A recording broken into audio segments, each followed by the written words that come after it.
Salut à tous, c'est Brandon, j'espère que vous allez bien, en tout cas moi c'est le cas.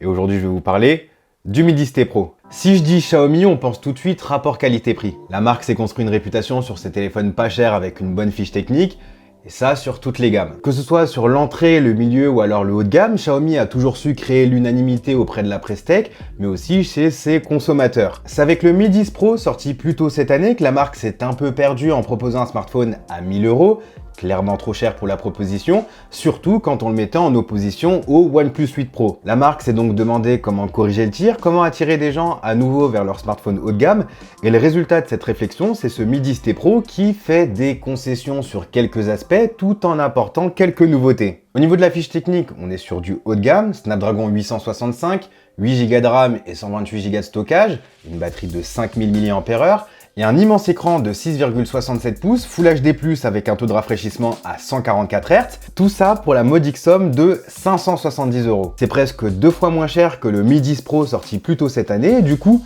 comment la marque a-t-elle fait pour abaisser autant le prix de ce smartphone? Eh bien déjà, sur l'écran. Fini l'écran incurvé, fini la dalle OLED, on passe sur un écran tout plat avec des bordures un peu plus marquées autour de l'appareil, notamment au niveau du menton, et on passe surtout sur une qualité d'affichage amoindrie. On n'est plus sur une belle dalle OLED fournie par Samsung avec des noirs profonds et des contrastes infinis, on est sur un écran LCD qui, bien évidemment, satisfera la plupart des gens, mais c'est par exemple ici que Xiaomi a pu faire quelques économies pour proposer un smartphone beaucoup moins cher. Des qualités, cet écran en a, il est plutôt lumineux, il est capable d'afficher une grande variété de couleurs, et surtout, il embarque un taux de rafraîchissement à 144 Hz, qui, si je ne dis pas de bêtises, est la première fois qu'on voit ça débarquer sur un smartphone grand public, en dehors du gaming. Du coup, évidemment, avec un téléphone équipé du Snapdragon 865, avec un écran 144 Hz, avec l'interface utilisateur de Xiaomi qui peaufine les petites animations, bah forcément, le téléphone paraît super fluide à utiliser. Ça fait que quelques heures que je l'utilise, mais je vois déjà quelques améliorations par rapport au Mi 10 que j'ai testé un petit peu plus tôt cette année,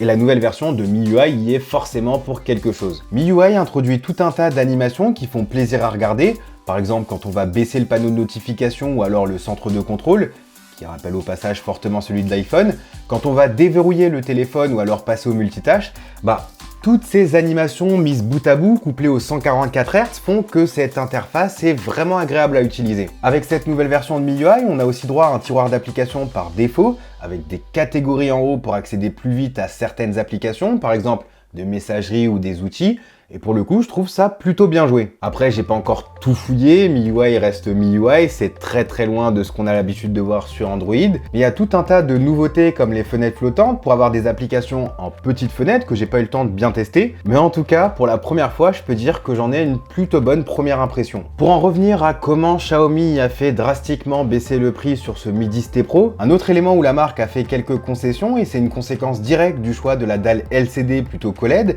c'est le capteur d'empreinte qui se trouve sur la tranche du téléphone. En soi, c'est pas une grande perte, il est très rapide, super efficace, mais bon, fallait quand même que je le mentionne puisque ça pèse dans la balance. Au dos, on perd également quelques capteurs, on en a plus que 3, un capteur de 108 mégapixels, un ultra grand angle de 13 mégapixels et un capteur macro de 5 mégapixels. Alors, tout de suite, c'est moins impressionnant que le Mi 10 Pro avec ses 4 capteurs photos dont 2 téléobjectifs x2 et x10. Reste que j'ai pu faire 2-3 photos et les résultats étaient plutôt intéressants. Et si on met tout ça en perspective, le Mi 10T Pro possède peut-être même un meilleur ensemble de capteurs photos comparé au Mi 10 classique lancé à 800 €. Donc plutôt bon choix, forcément je regrette un petit peu l'absence d'un téléobjectif à la place de ce foutu macro dont on n'a absolument pas besoin.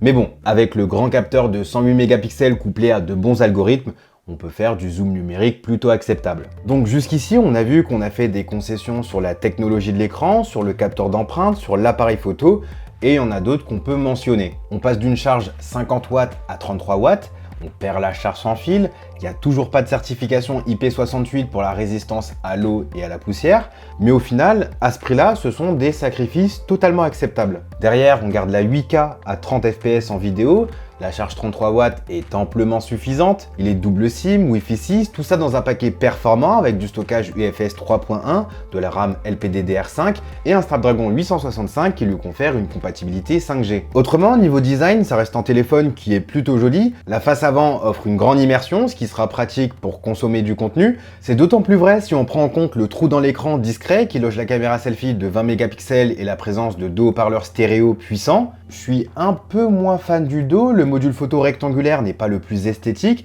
et la marque a tenu à mettre en avant la présence d'un capteur de 108 mégapixels, ce qui rappelle un petit peu le Galaxy S20 Ultra avec son Space Zoom x100. Mais bon, ce sont les standards de 2020 et ce Midi ST Pro rentre dans cette catégorie. Le doigt arrondi fait que le smartphone tient bien en main, même si ce Midi ST Pro reste un téléphone assez grand et assez lourd, 210 grammes, et cette couleur noire effet miroir prend facilement les traces de doigts, mais au final, la plupart des gens finiront par mettre une coque sur ce téléphone pour ne pas abîmer le dos en verre. Va falloir que je passe un petit peu plus de temps sur ce Midi ST Pro pour vous donner un avis définitif sur ce qui semble être un retour en force de Xiaomi. Je suis disponible sur Instagram et Twitter pour vous faire des retours sur des questions auxquelles je n'ai pas forcément répondu en vidéo, donc n'hésitez pas à venir me suivre. En tout cas, merci à tous d'avoir suivi cette vidéo. Quant à moi, je vous dis à la prochaine. Prenez soin de vous. Peace.